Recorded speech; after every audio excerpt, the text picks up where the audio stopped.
Día a Día. Las noticias de hoy en Estados Unidos.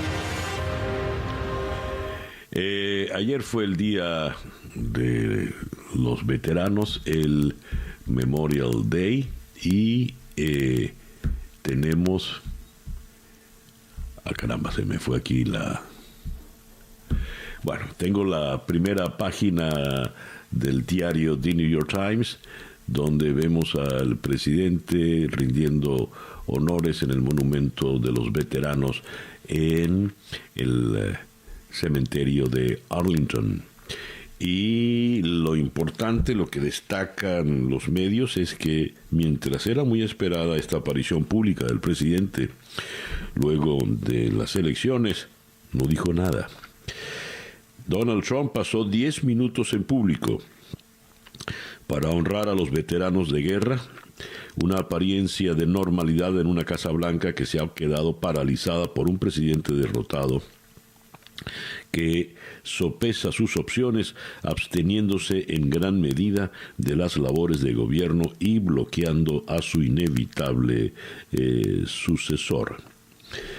La asistencia de Trump a la ceremonia anual de conmemoración por el Día de los Veteranos en el Cementerio Nacional de Arlington fue su primer evento oficial público en más de una semana.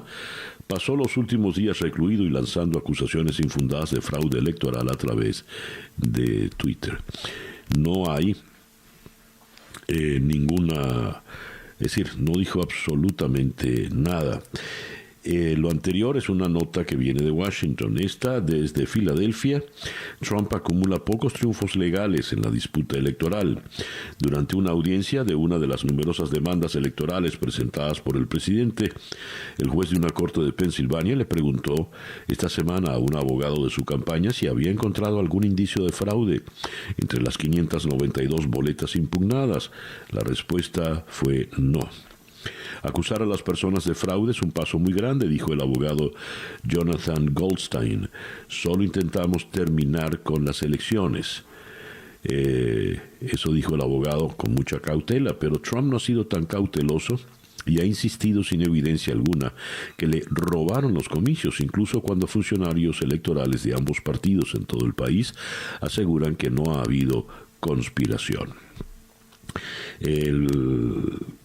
Algo que se esperaba, el presidente se adjudica los 3 votos electorales de Alaska, y tenemos que el gran titular del The New York Times lo que nos apunta es a cómo ha regresado el virus y ha desbordado la situación en los estados. Washington da un paso atrás, retrocede, y estamos de nuevo en el mes de marzo, como que hubiésemos empezado desde cero otra vez. En estado crítico está el estado de Texas, que ya sobrepasa el 1,000,000 de casos. Y leo acá unas declaraciones muy importantes del general Mark Milley. El general Milley es el jefe del Estado Mayor Conjunto, es el militar de más alto rango en la nación. Y él dijo: nosotros somos únicos entre los militares. Nosotros no le hacemos juramento a un rey o a una reina, a un tirano o a un dictador. Nosotros no le juramos lealtad a un individuo. Así habló en el día de ayer en el Museo del Ejército, donde estaba el nuevo ministro, el nuevo secretario de Defensa interino, el señor Christopher Miller. Estas palabras del general Milley cobran un peso especial, evidentemente, en las actuales circunstancias de incertidumbre política que se viven en el país. Según Reuters, la campaña del presidente avanzó con su estrategia para intentar frustrar la victoria de Biden, mientras Biden se centraba en poner los cimientos de su futuro gobierno. Así vamos, por lo visto, en un paso muy lento, y lo que crece es definitivamente la incertidumbre. Estas son las noticias de Venezuela. tengo la primera página del diario El Universal. El INAC, el Instituto Nacional de Aeronáutica Civil, extiende las restricciones aéreas hasta el 11 de febrero. Esto es una guachafita, o como se diría en el refranero criollo, pues una mamadera de gallo. Quedan exceptuados de la medida los vuelos hacia Turquía, República Dominicana, México, Irán y Panamá. El INAC extendió hasta el 11 de febrero de 2021 las restricciones aéreas en el país debido a la actual contingencia del COVID. Reiteran el cierre de los aeropuertos de Maiquetía, Maracaibo, Porlamar, Barcelona, Barquisimeto, Valencia, Punto Fijo, San Antonio del Táchira, Santo Domingo, Puerto Ordaz, Maturín y Caracas para los vuelos internacionales. Se exceptúan los vuelos con Turquía, República Dominicana, México, Irán y Panamá. Seguimos en las mismas. Al lado de esta información, el Universal destaca: el director del SAIME advierte sobre estafas en la renovación de pasaportes. El director del Servicio Administrativo de Identificación, Migración y Extranjería, SAIME, Gustavo Vizcaíno, advirtió sobre una modalidad de estafa con la entrega de pasaportes falsos que podría conducir a delitos graves. Vizcaíno pidió a los venezolanos que no se dejen engañar por estas redes de estafas que, según dijo, siguen creciendo durante las últimas semanas. Si has obtenido un pasaporte sin la asistencia de la página, seguramente estás siendo víctima de una estafa que podría traerte consecuencias a nivel internacional. Al usar un pasaporte falso, pones en riesgo la seguridad internacional y puedes estar incurriendo en un delito, dijo el funcionario. Por otra parte, tenemos que entregan los 59 hoteles usados para pacientes con COVID. La alcaldía de Caracas anunció que realizaron la entrega de los 59 hoteles sanitarios a los prestadores de servicios. Esto y el CNE realiza la auditoría de las máquinas electorales, insinuando o indicando que hay una plena normalidad para las elecciones en el próximo 6 de diciembre. Leo a propósito del juicio a Requesens, le llevaron ante la juez y la juez le exigió que reconociera la majestad del tribunal. Joel García, el abogado de Requesens, publicó este tuit. El diputado Requesens, mientras declaraba, fue increpado por la jueza a que reconociera la majestad del tribunal. A lo que Requesens respondió: con gusto reconocería la majestad de este espacio si usted reconociera la investidura que yo represento, investidura que obtuve por la soberanía popular. Esa es una respuesta. Muy bien por él. Alex Saab es noticia en esta mañana. Voy a leer la información que viene en Analítica. Cabo Verde aplazó la audiencia de Alex Saab para el 30 de noviembre. El gobierno de Cabo Verde, donde se encuentra detenido Alex Saab, acusado de ser el testaferro de Nicolás Maduro por Estados Unidos, logró aplazar la audiencia que definiría si el Tribunal de Justicia le otorgaba la libertad inmediata, alegando que no contaban con los elementos necesarios para dar respuesta a inquietudes presentadas ante el organismo judicial. Según reseñó el diario El Tiempo en Bogotá, la audiencia se aplazó para el próximo 30 de noviembre.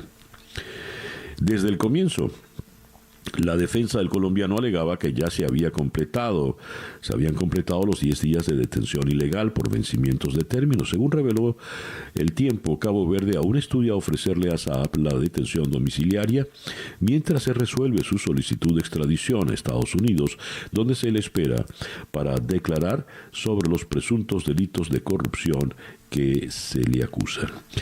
En otras informaciones importantes que tenemos está la terrible situación económica del país.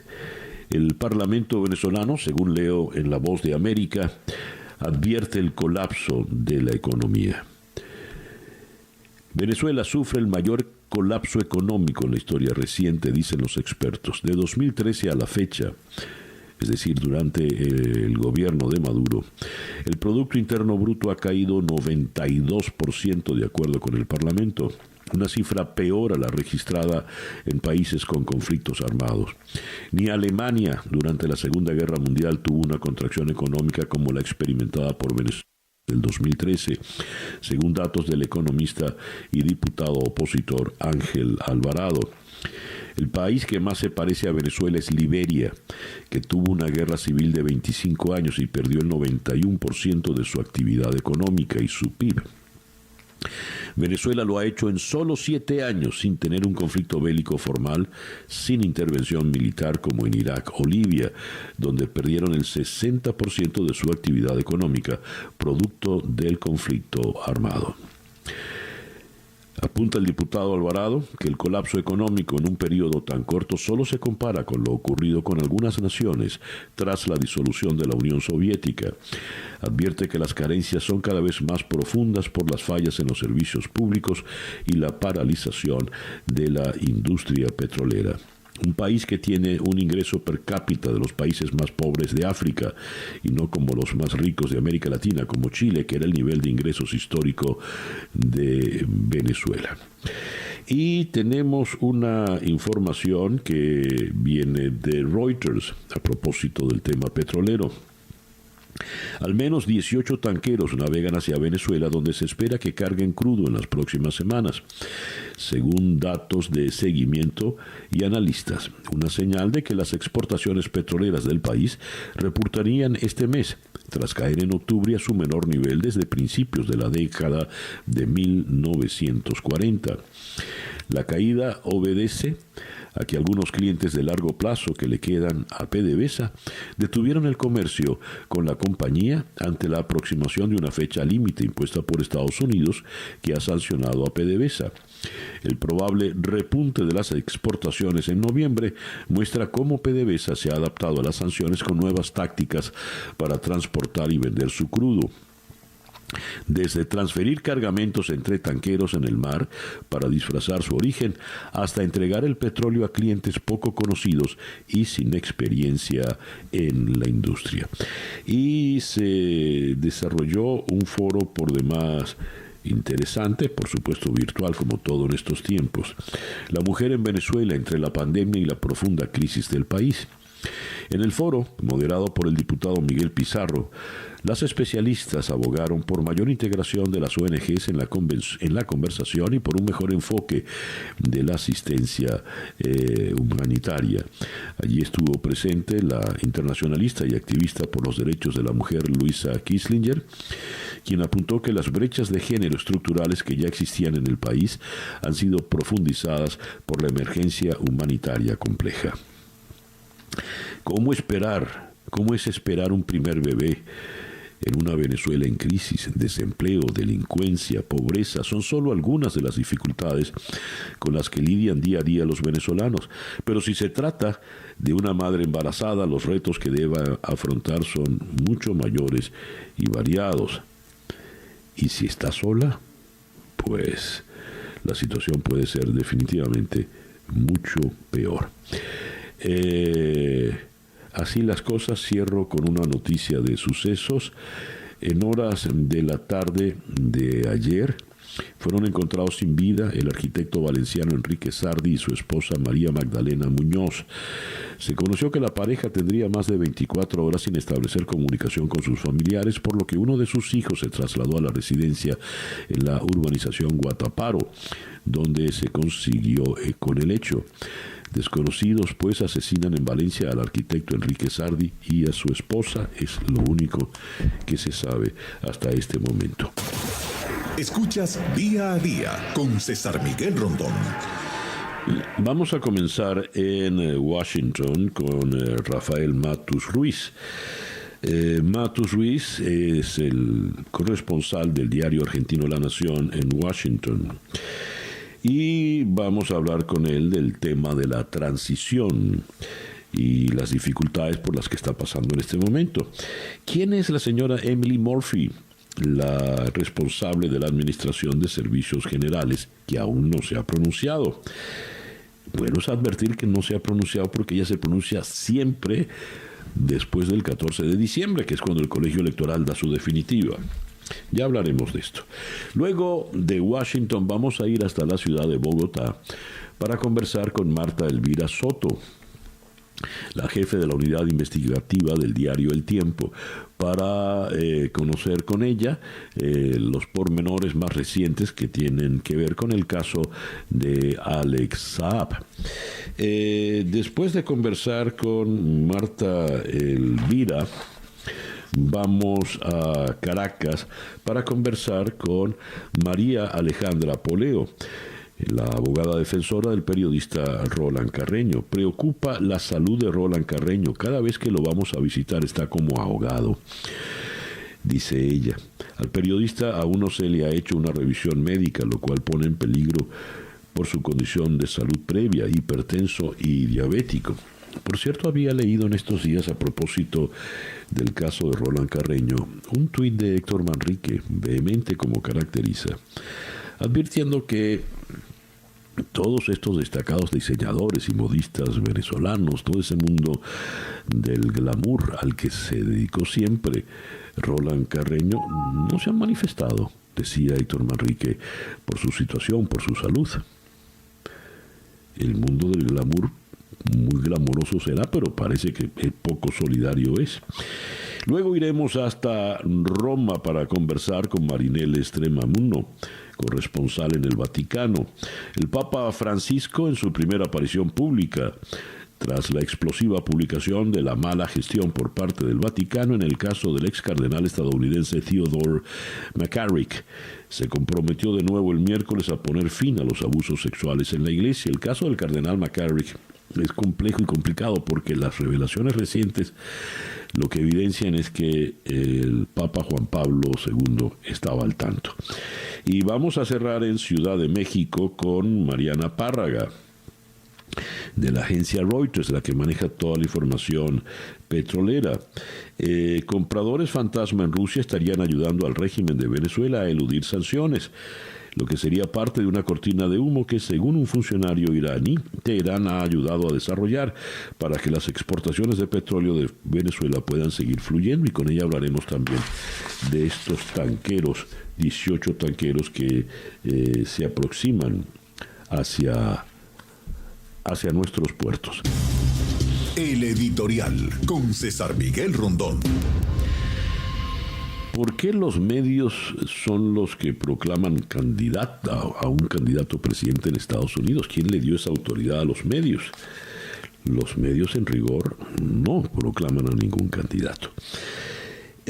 Associated Press, con la firma de Alexandra Olson y David Kennan, nos dan este trabajo del cual voy a leer unos párrafos. Son en realidad 51 elecciones separadas, una por cada estado más la de Washington, D.C.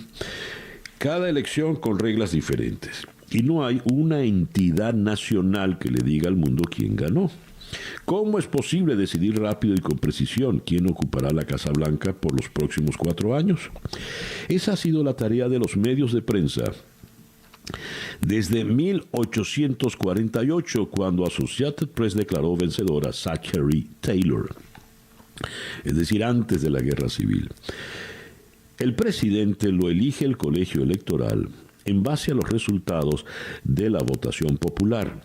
Es un trámite que toma semanas para llenar el extraño vacío generado por un sistema federalista, empeorado en el 1800, que incluye un lento procesamiento de votos y del consiguiente anuncio del vencedor.